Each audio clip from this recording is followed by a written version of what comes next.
Shaddad, seorang putra dari Ad, membangun kota Zat al-Imad di Aram.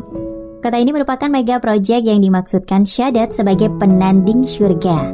Namun setelah membutuhkan waktu 300 tahun lamanya membangun, tidak ada satupun yang berhasil masuk di dalamnya kecuali satu orang. Suatu ketika, seorang pemuda bernama Abdullah bin Qolaba tengah mencari untanya yang hilang. Ia berjalan ke sana ke sini untuk mencari untanya yang hilang hingga sampai ke wilayah Ad. Di tengah wilayah yang asing itu, ia menemukan sebuah kota yang dikelilingi parit. Dalam buku Hayatul Qulub karya Sayyid Muhammad Baqir al-Majlisi, dijelaskan Abdullah pun mendekat dan mengira kota itu berpenghuni, sehingga ia bisa mencari informasi tentang untanya. Namun setelah mendekat, ia tidak berjumpa dengan siapapun yang hendak ke kota itu. Kemudian sampailah Abdullah di gerbang kota itu. Ia turun dari unta betinanya dan menambatkan hewan itu. Abdullah kemudian mengeluarkan pedang dari sarungnya dan berjalan memasuki kota. Ia melihat dua gerbang lagi yang jauh lebih tinggi dibandingkan yang pernah ditemui siapapun. Gerbang itu terbuat dari kayu dupa dan bertahtakan batu rubi berwarna kuning dan merah yang memancarkan sinar ke area sekitarnya. Melihat pemandangan ini, ia terpesona. Dibukanya pintu itu dan ia masuk. Ternyata ia menemukan sebuah kota lagi yang sama berkilau dan sama indahnya dengan kota pertama.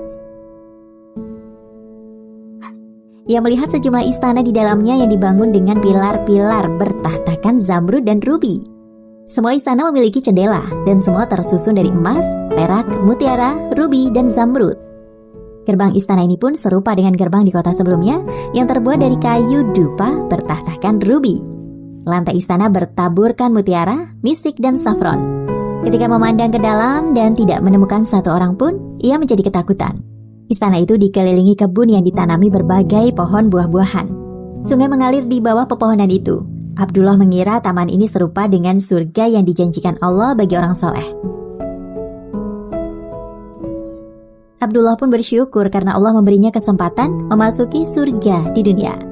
Kemudian ia mengambil mutiara, mistik, dan safron sebanyak-banyaknya. Tapi dia tidak berhasil mencabut satupun rubi ataupun zamrud dari sana.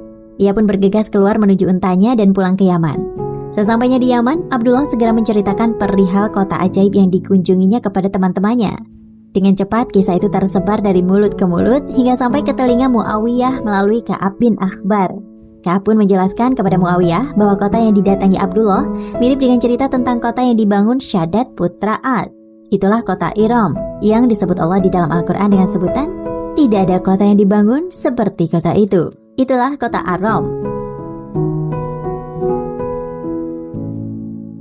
Menurut Ka'ab, selain kaum Ad, ada satu orang lagi yaitu Ad yang pertama. Ia memiliki dua putra yakni Shaddad dan Shaddad. Setelah Ad wafat, mereka menjadi penggantinya dan memperoleh kekuasaan yang membuat kawasan timur dan barat patuh kepada mereka. Kemudian Shaddad meninggal sehingga Shaddad menjadi penguasa tunggal.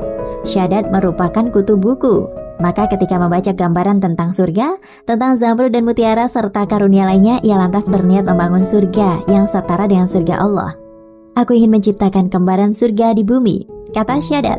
Ia pun ditanya dari mana asalnya emas, perak, dan batu-batu permata untuk mendirikan mega proyeknya yang dimaksud dan terkesan sombong itu. Maka Shaddad pun menjawab, kalian tahu aku ini penguasa dunia. Tunjuklah satu kelompok orang untuk masing-masing tambang. Tugas mereka adalah mengumpulkan hasilnya sebanyak mungkin dan kumpulkan semua emas dan perak milik masyarakat. Kemudian rencana itu pun dijalankan. Pembangunan kota itu menghabiskan waktu selama 300 tahun. Pada saat itu usia Shaddad menginjak 900 tahun.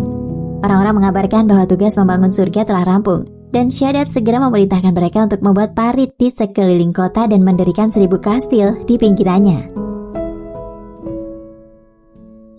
Lalu Shaddad mengeluarkan perintah kepada warganya untuk pindah ke Zat al-Imad itu dengan menyiapkan perjalanan selama 10 tahun.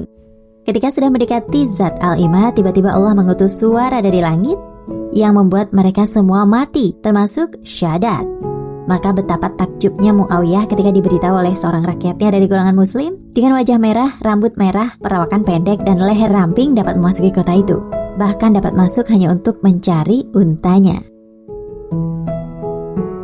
Ibnu Babawi dalam kitab Al-Mu'amirun menjelaskan, Hisham bin Sa'ad berkata, aku melihat batu di Alexandria yang berterakan tulisan. Tulisan itu berbunyi, aku adalah Shaddad, putra Ad. Aku yang membangun kota Zat al-Imad. Tidak ada kota yang menyerupainya. Aku telah menggalang pasukan besar dan menaklukkan tanah demi tanah dengan kekuatanku. Dan kudirikan istana-istana Iram pada masa ketika tiada orang berusia tua atau mati, dan batu-batu seperti bunga. Dan aku tenggelamkan ke lapisan ke-12 sehingga tidak ada seorang pun yang bisa menyelamatkannya. Tetapi umat Muhammad akan mengeluarkannya.